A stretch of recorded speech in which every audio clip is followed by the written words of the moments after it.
ಬಂಧುಗಳೇ ನಮಸ್ಕಾರ, ಹೇಗಿದ್ದೀರಿ ನೀವೆಲ್ಲರೂ? ನಾನು ಸುಬ್ರಹ್ಮಣ್ಯ ಎಸ್ ಹಂಡಿಗೆ. ಬಂಧುಗಳೇ, ನಿನ್ನೆ ಹಾಗೆ ಇವತ್ತು ಇಡೀ ರಾಜ್ಯಾದ್ಯಂತ ಚರ್ಚೆ ಹಾಗೆ ಸುದ್ದಿ ಆಗ್ತಿರುವ ಸಂಗತಿ ನಿಮ್ಮೆಲ್ಲರಿಗೂ ಕೂಡ ಗೊತ್ತಿರುವ ಹಾಗೆ ನಟ ದರ್ಶನ್ಗೆ ಸಂಬಂಧಪಟ್ಟ ಹಾಗೆ ಚರ್ಚೆ ಆಗಲೇಬೇಕಾಗತ್ತೆ, ಸುದ್ದಿ ಆಗಲೇಬೇಕಾಗತ್ತೆ.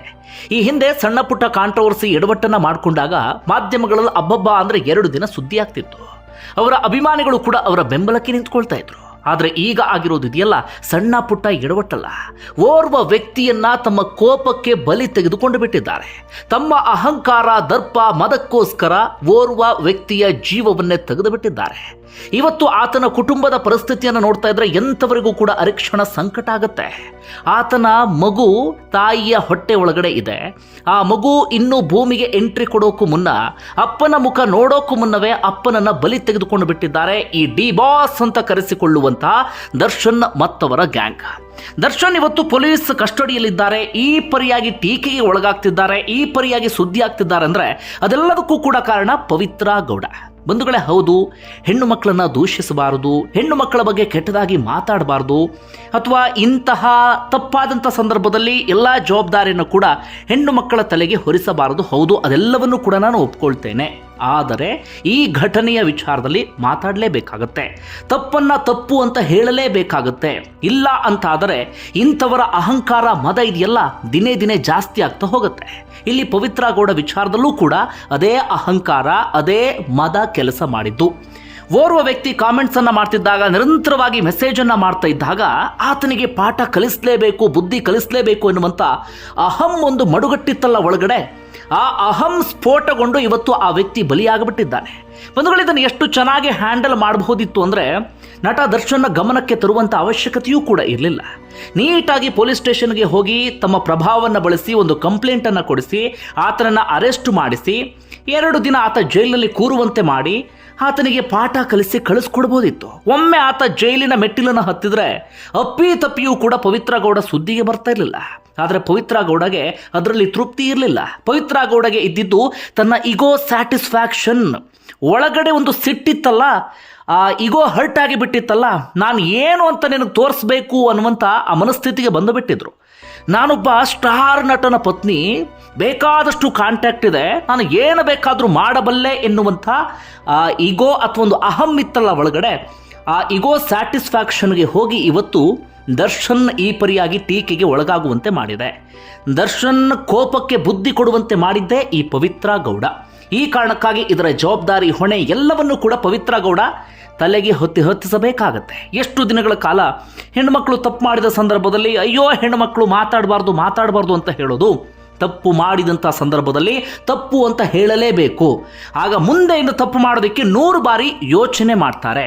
ಇಲ್ಲ, ಹೆಣ್ಣುಮಕ್ಕಳು ಮಾತಾಡಬಾರ್ದು ಅಂತ ಕೂತ್ಕೊಂಡ್ರೆ ಇಂಥವರ ಸಂಖ್ಯೆ ದಿನೇ ದಿನೇ ಜಾಸ್ತಿ ಆಗಿ ಹೋಗ್ಬಿಡುತ್ತೆ. ಏನೇನೆಲ್ಲ ಆಗಿದೆ ಇವತ್ತು ಪವಿತ್ರ ಗೌಡ ಒಂದು ಎಡವಟ್ಟಿನಿಂದ ಅಂದರೆ, ದೊಡ್ಡ ಸ್ಟಾರ್ ನಟ ಇವತ್ತು ಜೈಲು ಸೇರುವಂಥ ಪರಿಸ್ಥಿತಿ. ಅವರ ಅಭಿಮಾನಿಗಳು ಸಂಕಟ ಪಡ್ತಿದ್ದಾರೆ, ದುಃಖ ಪಡ್ತಿದ್ದಾರೆ. ಓರ್ವ ಬಲಿಯಾಗಿಬಿಟ್ಟಿದ್ದಾನೆ. ಆತನ ಕುಟುಂಬ ಪ್ರತಿದಿನ ಕಣ್ಣೀರು ಹಾಕುವಂಥ ಪರಿಸ್ಥಿತಿ. 5 ತಿಂಗಳ ಗರ್ಭಿಣಿ ಆತನ ಹೆಂಡತಿ, ಮದುವೆಯಾಗಿ ಬರೀ 1 ವರ್ಷಕ್ಕೆ ಗಂಡನನ್ನು ಕಳ್ಕೊಳ್ಳುವಂಥ ಪರಿಸ್ಥಿತಿ ಎದುರಾಗ್ಬಿಟ್ಟಿದೆ. ಮತ್ತೆ ಹೇಳ್ತೀನಿ, ಇದೆಲ್ಲದರ ಜವಾಬ್ದಾರಿ ಪವಿತ್ರ ಗೌಡರದ್ದೇ. ನಿಮ್ಮಲ್ಲಿ ತುಂಬ ಜನರಿಗೆ ಪ್ರಶ್ನೆ ಇರುತ್ತೆ, ಹಾಗಾದ್ರೆ ಯಾರಿದು ಪವಿತ್ರ ಗೌಡ, ಈ ಪರಿಯಾಗಿ ಬೆಳೆದಿದ್ದು ಹೇಗೆ ಅಂತ? ಯಾಕಂದರೆ ಪವಿತ್ರ ಗೌಡ ಓರ್ವ ಸಾಮಾನ್ಯ ಹುಡುಗಿ, ಶ್ರೀಮಂತ ಹಿನ್ನೆಲೆ ಇರಲಿಲ್ಲ, ಏನೇನೂ ಕೂಡ ಇರಲಿಲ್ಲ. ಸಾಮಾನ್ಯವಾದಂಥ ಹುಡುಗಿ, ಬಾಡಿಗೆ ಮನೆಯಲ್ಲಿದ್ದಂಥ ಹುಡುಗಿ. ಇವತ್ತು ಪವಿತ್ರ ಗೌಡ ಮನೆಯನ್ನು ನೋಡ್ತಾ ಇದ್ರೆ ಎಲ್ರಿಗೂ ಕೂಡ ಅಚ್ಚರಿ ಆಗುತ್ತೆ. ಮಾಡಿದ 3-4 ಸಿನಿಮಾ, ಆದರೆ ಇವತ್ತು ಕೋಟಿ ಬೆಲೆ ಬಾಳುವಂಥ ಮನೆಯಲ್ಲಿ ವಾಸ ಇದ್ದಾರೆ. ನಾನು ಮತ್ತೆ ಹೇಳ್ತಿದ್ದೀನಿ, ಹೆಣ್ಣು ಮಕ್ಕಳ ಬಗ್ಗೆ ಈ ರೀತಿಯಾಗಿ ಮಾತಾಡೋದು ತಪ್ಪಾಗತ್ತೆ. ಆದರೆ ಓರ್ವ ಹೆಣ್ಣು ಮಗಳು ಓರ್ವ ವ್ಯಕ್ತಿಯ ಪ್ರಾಣ ತೆಗೆಯುವ ಹಂತದವರೆಗೆ ಹೋಗ್ತಾರೆ ಅಂದಾಗ ನಾವು ಮಾತಾಡಲೇಬೇಕಾಗತ್ತೆ. ಆ ಕಾರಣಕ್ಕೆ ಒಂದಷ್ಟು ಸಂಗತಿಯನ್ನು ನಿಮ್ಮ ಮುಂದೆ ಇಡ್ತಾ ಇದ್ದೇನೆ. ಒಂದು ವೇಳೆ ಪವಿತ್ರ ಗೌಡ ಮೂಲತಃ ಬೆಂಗಳೂರಿನ ಚಾಮರಾಜಪೇಟೆಯವರು. ಒಂದು ಸಣ್ಣ ಬಾಡಿಗೆ ಮನೆಯಲ್ಲಿ ವಾಸ ಮಾಡ್ತಾ ಇದ್ರು. ಆ ಮನೆಯ ಎದುರುಗಡೆ ದಿನಸಿ ಅಂಗಡಿ ಒಂದಿರುತ್ತೆ. ಆ ದಿನಸಿ ಅಂಗಡಿಯ ಮಾಲೀಕನ ಮಗ ಸಂಜಯ್ ಸಿಂಗ್ ಅಂತೇಳಿ, ಆತನನ್ನು ಕೂಡ ಪ್ರೀತಿಸಿ ಇಷ್ಟಪಟ್ಟು ಕೈ ಹಿಡಿದು ಸುತ್ತಾಡಿ ಬರೀ 18ನೇ ವಯಸ್ಸಿಗೆ ಮದುವೆ ಆಗಿರ್ತಾರೆ. ಮದುವೆ ಆದ ಬಳಿಕ ಮಗು ಆಗುತ್ತೆ, ಖುಷಿಗೌಡ ಅಂತ ಹೆಸರಿಡ್ತಾರೆ. ಗಂಡ ಹೆಂಡತಿಯ ಸಂಸಾರ ಅಲ್ಲಿವರೆಗೆ ಇಲ್ಲಿವರೆಗೆ ಎಲ್ಲವೂ ಕೂಡ ಚೆನ್ನಾಗಿರುತ್ತೆ. ಅದಾದ ಬಳಿಕ ಈ ಪವಿತ್ರ ಗೌಡ ಏರೋಬಿಕ್ಸ್ಗೆ ಸೇರ್ಕೊಳ್ತಾರೆ. ಅಲ್ಲಿ ಒಂದಷ್ಟು ಸಣ್ಣ ಪುಟ್ಟ ನಟಿಯರು, ಸಣ್ಣ ಪುಟ್ಟ ಸೆಲೆಬ್ರಿಟೀಸ್ಗಳು ಅವರೆಲ್ಲರ ಪರಿಚಯ ಆಗುತ್ತೆ. ಅದಾದ ಬಳಿಕ ನೋಡೋದಕ್ಕೆ ಚೆನ್ನಾಗಿದ್ದಂಥ ಪವಿತ್ರ ಗೌಡಗೆ ನಾನು ಇವ್ರ ಥರನೇ ನಟಿ ಆಗಬೇಕು, ನಾನು ಇವ್ರ ಥರನೇ ಸೆಲೆಬ್ರಿಟಿ ಆಗಬೇಕು ಎನ್ನುವಂಥ ಆಸೆ ಹುಟ್ಟುತ್ತೆ. ಅದಾದ ಬಳಿಕ ಆ ನಟಿಯರ ಪರಿಚಯ ಆಗಿತ್ತಲ್ಲ, ಆ ಪರಿಚಯದಿಂದ ಸಣ್ಣ ಪುಟ್ಟ ಪಾರ್ಟಿಗಳಿಗೆ ಅಟೆಂಡ್ ಮಾಡೋದಕ್ಕೆ ಶುರು ಮಾಡ್ಕೊಳ್ತಾರೆ. ಅಲ್ಲಿ ಒಂದಷ್ಟು ತಕ್ಕ ಮಟ್ಟಿಗೆ ಹೆಸರು ಮಾಡಿದಂಥ ನಟ ನಟಿಯರೆಲ್ಲರೂ ಕೂಡ ಬಂದಿರ್ತಾರೆ. ಅವರ ಲೈಫ್ ಸ್ಟೈಲ್ ನೋಡಿ, ಅವರ ಇರುವಂಥ ಶೈಲಿ ನೋಡಿ ಪವಿತ್ರ ಗೌಡ ಅಟ್ರಾಕ್ಟ್ ಆಗಿಬಿಡ್ತಾರೆ. ನಾನು ಹಾಗೆ ಆಗಬೇಕು ಎನ್ನುವಂಥ ಬಯಕೆ ಜಾಸ್ತಿ ಆಗುತ್ತೆ. ಅದಾದ ಬಳಿಕ ಮಾಡ್ಲಿಂಗನ್ನು ಶುರು ಮಾಡ್ಕೊಳ್ತಾರೆ ಪವಿತ್ರ ಗೌಡ. ನೋಡೋದಕ್ಕೆ ಚೆನ್ನಾಗಿದ್ದಂಥ ಕಾರಣಕ್ಕಾಗಿ ಮಾಡ್ಲಿಂಗ್ನಲ್ಲೂ ಕೂಡ ತಕ್ಕ ಮಟ್ಟಿಗೆ ಸಕ್ಸಸ್ ಕಾಣೋದಕ್ಕೆ ಶುರು ಮಾಡ್ಕೊಳ್ತಾರೆ. ಅದಾದ ನಂತರ ಸಿನಿಮಾ ಇಂಡಸ್ಟ್ರಿಗೂ ಕೂಡ ಎಂಟ್ರಿ ಕೊಟ್ಟು ಬಿಡ್ತಾರೆ. ಸಿನಿಮಾದಲ್ಲಿ ಆ್ಯಕ್ಟ್ ಮಾಡಬೇಕು ಅಂತ ಆಸೆ ಇರುತ್ತೆ, ಹೀಗಾಗಿ ಆಡಿಷನ್ಗೆ ಎಂಟ್ರಿ ಕೊಡ್ತಾರೆ. ಅಲ್ಲಿ ಸಿನಿಮಾಗೆ ಸೆಲೆಕ್ಟ್ ಆಗಿಬಿಡ್ತಾರೆ. 2013ರಲ್ಲಿ ಛತ್ರಿಗಳು ಎನ್ನುವಂಥ ಸಿನಿಮಾ ಮೂಲಕ 13ರಲ್ಲಿ ಎಂಟ್ರಿ ಕೊಟ್ಟಿದ್ದು. ಅದಾದ ಬಳಿಕ ಅಗಮ್ಯ ಎನ್ನುವಂತಹ ಸಿನಿಮಾ, ಪ್ರೀತಿ ಕಿತಾಬು ಎನ್ನುವಂಥ ಸಿನಿಮಾ, 2016ರಲ್ಲಿ ತಮಿಳಿಗೂ ಎಂಟ್ರಿ ಕೊಟ್ಟು ಬಿಡ್ತಾರೆ. 5 4 3 2 1 ಎನ್ನುವಂಥ ಸಿನಿಮಾ. ಅದಾದ ನಂತರ ಬತಾಸ್ ಎನ್ನುವಂಥ ಒಂದು ಸಿನಿಮಾವನ್ನು ಕೂಡ ಒಪ್ಕೊಂಡಿರ್ತಾರೆ, ಆದರೆ ಕಂಪ್ಲೀಟ್ ಆಗಲಿಲ್ಲ. ಸಾಗುವ ದಾರಿಯಲ್ಲಿ ಎನ್ನುವಂಥ ಸಿನಿಮಾ ಮಾಡ್ತಾರೆ ಸಾರಾ ಗೋವಿಂದ್ ಮಗನ ಜೊತೆಗೆ 2018ರಲ್ಲಿ. ಹೀಗಿರುವಂಥ ಸಂದರ್ಭದಲ್ಲಿ ನಟ ದರ್ಶನ್ ಅವರ ಜಗ್ಗೂದಾದ ಸಿನಿಮಾಗೆ ಹೀರೋಯಿನ್ಸ್ಗಳನ್ನು ಹುಡುಕ್ತಿರ್ತಾರೆ. ನಾನು ನೆನಪಿರುವ ಹಾಗೆ ಅದರಲ್ಲಿ 2-3 ಜನ ಹೀರೋಯಿನ್ ಇದ್ದಾರೆ ಅಂತ ಕಾಣುತ್ತೆ. ಅದರಲ್ಲಿ ಒಬ್ಬರಿಗೋಸ್ಕರ ಅಂದರೆ ಬೇರೆ ಬೇರೆ ಹೀರೋಯಿನ್ಸ್ಗಳು ಬೇಕಿತ್ತಲ್ಲ, ಹುಡುಕ್ತಿರ್ತಾರೆ. ಆಗ ಓರ್ವ ಕಾಮನ್ ಫ್ರೆಂಡ್ ಮೂಲಕ ಪವಿತ್ರ ಗೌಡ ಅದರ ಆಡಿಷನ್ಗೂ ಕೂಡ ಹೋಗ್ತಾರೆ. ಅಲ್ಲಿ ನಟ ದರ್ಶನ್ರ ಬದುಕೆ ಬದಲಾಗಿ ಬಿಡುತ್ತೆ ನೋಡಿ. ಈ ಪವಿತ್ರ ಗೌಡ ಪರಿಚಯ ಆಗುತ್ತೆ. ಆ ಪರಿಚಯ ಸ್ನೇಹಕ್ಕೆ ತಿರುಗುತ್ತೆ. ಸ್ನೇಹ ಮುಂದಿನ ಹಂತದವರೆಗೂ ಕೂಡ ಹೋಗುತ್ತೆ. ಇದೇ ಸಂದರ್ಭದಲ್ಲಿ ಪವಿತ್ರ ಗೌಡಗೆ ಮದ, ಅಹಂಕಾರ ಎಲ್ಲವೂ ಕೂಡ ತಲೆಗೆ ಹತ್ತೋದಿಕ್ಕೆ ಶುರುವಾಗುತ್ತೆ. ಮೊದಲ ಗಂಡ ಬೇಡ ಅನ್ಸೋಕೆ ಶುರುವಾಗುತ್ತೆ.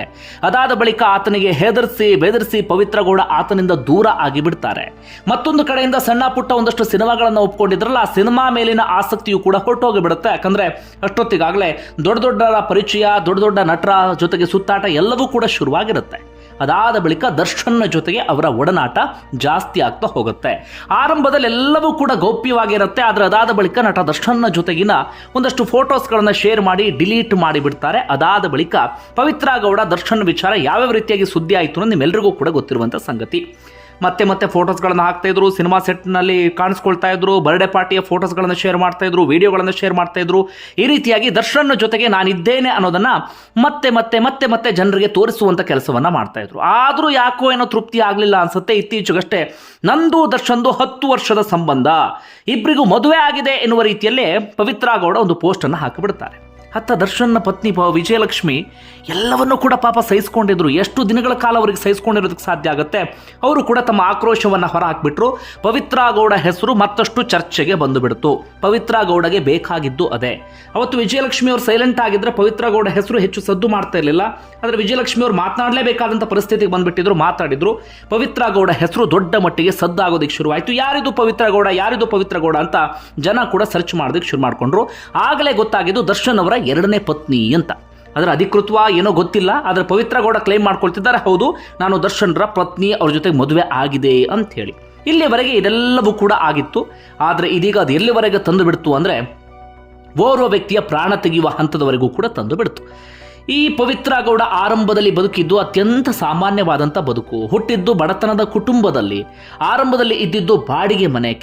ಕೆಲವು ವರ್ಷದಲ್ಲಿ ಇವತ್ತು ಕೋಟಿ ಬೆಲೆ ಬಾಳುವಂಥ ಮನೆಯಲ್ಲಿ ವಾಸ ಇದ್ದಾರೆ. ಅತ್ಯದ್ಭುತವಾದಂಥ ಲೈಫನ್ನು ಲೀಡ್ ಮಾಡ್ತಾ ಇದ್ದಾರೆ. ಒಂದು ಫ್ಯಾಷನ್ ಡಿಸೈನ್ ಬೋಟಿಕನ್ನು ಕೂಡ ನಡೆಸ್ತಿದ್ದಾರೆ. ಒಂದಷ್ಟು ಹೀರೋಯಿನ್ಸ್ಗಳು, ಸ್ಯಾಂಡಲ್ವುಡ್ನಲ್ಲಿ ಇರುವಂಥ ಹೀರೋಯಿನ್ಸ್ಗಳು ಕೂಡ ಅಲ್ಲಿಗೆ ಬರ್ತಾರೆ ಆ ಫ್ಯಾಷನ್ ಬೋಟಿಕ್ಕೆ. ಆ ಮೂಲಕ ಪವಿತ್ರ ಗೌಡ ತಮ್ಮದೇ ಆದಂಥ ಒಂದು ಅದ್ಭುತವಾದಂಥ ಬದುಕನ್ನು ಕಟ್ಕೊಂಡು ಬಿಟ್ಟಿದ್ದಾರೆ. ಅದು ಕೂಡ ಕೆಲವು ವರ್ಷಗಳಲ್ಲಿ. ನಾನು ಮತ್ತೆ ಹೇಳ್ತೀನಿ, ಹೌದು ಮಾತಾಡಬಾರ್ದು, ಇಂಥ ವಿಚಾರವನ್ನು ಪ್ರಸ್ತಾಪ ಮಾಡೋದು ಸರಿಯಲ್ಲ. ಹೆಣ್ಣುಮಕ್ಕಳ ಬಗ್ಗೆ ಮಾತಾಡಬಾರ್ದು. ಅದರ ತಪ್ಪು ಮಾಡಿದಾಗಲೂ ಕೂಡ ಸೈಲೆಂಟ್ ಆಗಿ ಇರಬಾರ್ದು. ನಿಮ್ಗೆ ಏನಿಸ್ತದೆ ಅದನ್ನು ಕಮೆಂಟ್ ಬಾಕ್ಸಲ್ಲಿ ಮೆನ್ಷನ್ ಮಾಡಿ. ಧನ್ಯವಾದ ವಿಡಿಯೋ ನೋಡಿದ್ದಕ್ಕಾಗಿ.